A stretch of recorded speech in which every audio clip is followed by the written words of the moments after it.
What is up guys, Jarv here, back today jumping into Destiny. In today's video, we're taking a look at the best Solstice farms. So if you're going to find out the fastest way to get your hands on silver leaves and the best way to convert them into silver ash, how to easily upgrade your armor fast and efficiently, then be sure to stick around and enjoy the video. If you do enjoy the video, be sure to leave a comment and rating down below, and remember to subscribe for more Destiny 2 content. But without further delay guys, let's jump into the video.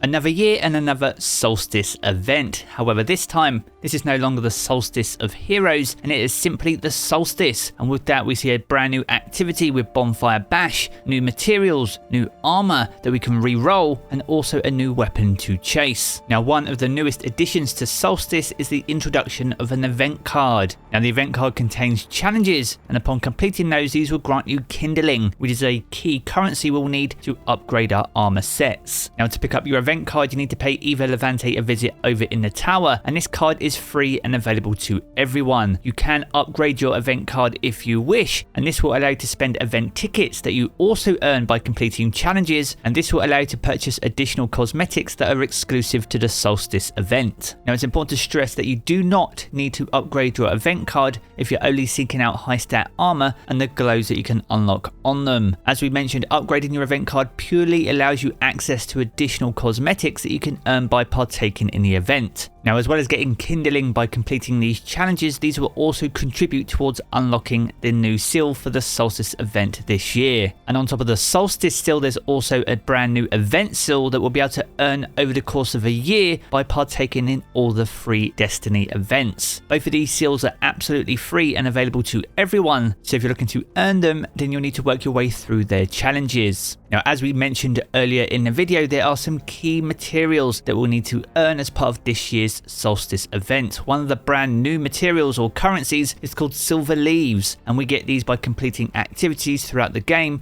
whilst wearing the Condescent armor. Now, there's no requirement to wear a full set of the Condescent armor. However, the more armor pieces that you have equipped, the higher the chance that you'll get more silver leaves to drop. Now, it is possible to hold up to 100 silver leaves in your inventory at any one time. And once you've maxed out your silver leaves, you'll need to convert these into silver ash. You can do this by partaking in the Bonfire Bash, and the more times that you stoke the bonfire, the more silver leaves that will be consumed and transformed into silver ash. Now, when it comes to silver ash, this can be used on the Condescent armor to apply the glowing embers, then shining embers, and then stat sparks, all of which allow you to re-roll the stats of that particular armor piece.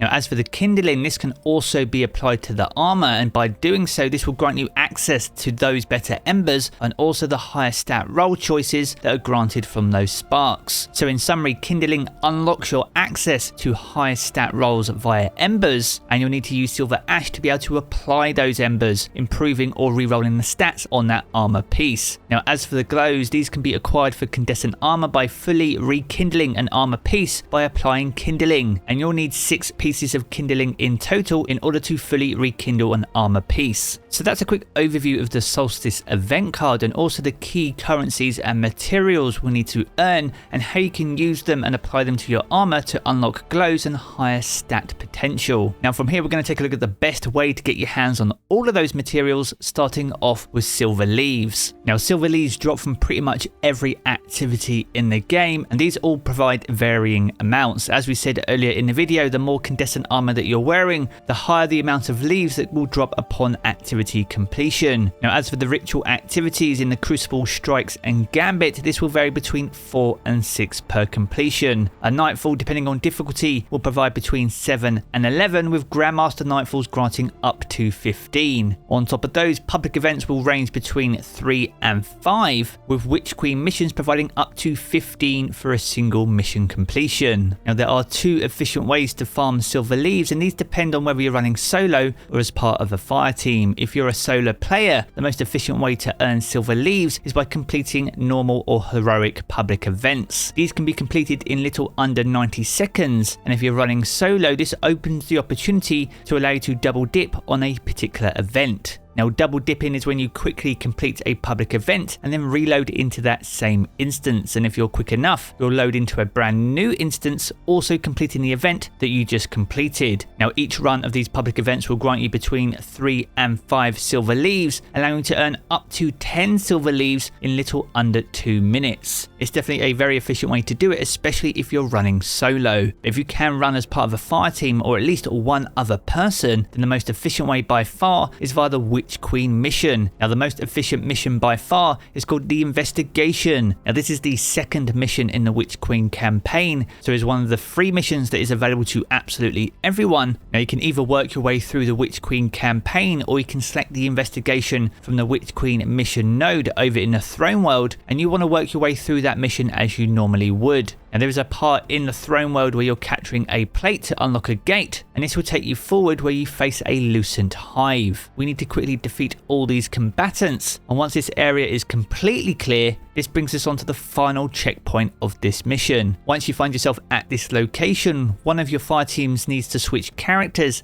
and this will save this checkpoint on that particular character. From here you can use that character as a donor, loading back in on them over and over again, and all you need to do from here is go from this point in the mission over to where Finch is over on the cliffside. Now including load times, it will take roughly 60 seconds per run, with each run granting between 13 and 15 leaves each time you complete it. Now as we mentioned earlier in the video, you can only hold up to 100 silver leaves at any one time, so once you fully max these out, you'll want to jump into Bonfire Bash and start converting those into silver ashes. Now the aim of Bonfire Bash is to stoke the bonfire, and the bigger the fire, the greater the rewards. Now the things we need to keep an eye out for in this activity are ignition carriers, and these are glowing combatants that will drop igniters when we defeat them. Now these spawn in literally just 5 locations in the EAZ, so are very easy to find and easy to anticipate. If you're running as a full fire team of 3, you want to spread yourselves out, covering as much space as possible, allowing you to get to them as quickly as possible. Now as for the igniters, these are objects that you can pick up and then throw at the bonfire to stoke the flames, making the bonfire even bigger. Now by stoking the bonfire with these igniters, these will make the flames grow, and the more the bonfire is stoked, the more silver leaves that can be consumed and converted into silver ash. And by equipping Condescent armor and transforming silver leaves, this will also increase the rewards at the end of the activity. It's important to note you need to have the Condescent armor equipped throughout the activity and not simply equip it at the very end. Now during the course of Bonfire Bash, we'll also have Taken interference, so Taken will spawn at various intervals and will try and disrupt the bonfire throughout the activity. We'll need to defeat them as quickly as possible and reignite the bonfire, allowing us to collect more igniters. Now much like the ignition carriers, the Taken also spawn in a set number of locations, and if you find the Taken on one of the very outer islands, to save yourself some time, don't even bother coming back to the main center part of the arena. By simply dropping off one of the outer islands once you've taken out the Blight and defeated the Taken, after a brief 4-second wait, this will spawn you back on top of the main building in the center by the courtyard, saving you a few vital seconds, which could be the difference between finding another ignition carrier, grabbing that igniter, and getting those 20 ignitions that we need to fully stoke the bonfire. Now a well-coordinated team should be able to run Bonfire Bash in around 7 minutes, and by using some of these time savers and spreading out tactically in the courtyard, you should be able to take out as many ignition carriers in the shortest space of time, helping you maximize your rewards whilst also respecting your time investment. Now whilst running Bonfire Bash, you'll also be able to complete many of the event challenges to earn that Kindling, and with those silver leaves now converted into silver ash, as we mentioned earlier in the video, you can now use that on your armor to apply glowing embers, eventually shining embers, and finally stat sparks, which all re-roll your armor stats for that particular armor piece. You'll then want to rinse and repeat this process for each and every piece of armor until you've fully rekindled each piece and finally unlock the white glows on your entire armor set. So there we have it guys, a good overview of Solstice of Heroes, the event card, the 3 main currencies we need to earn, how to farm them efficiently, and how to upgrade your armor in order to unlock its awesome high stat potential and also those amazing looking glows. If you've enjoyed this video, be sure to check out one of the 2 videos you see here in these cards for more Destiny 2 content. And if you want to keep up to date with everything to do with Destiny 2, then be sure to hit subscribe as well. I want to jump back into the game as always guys, and I will catch you all again very soon.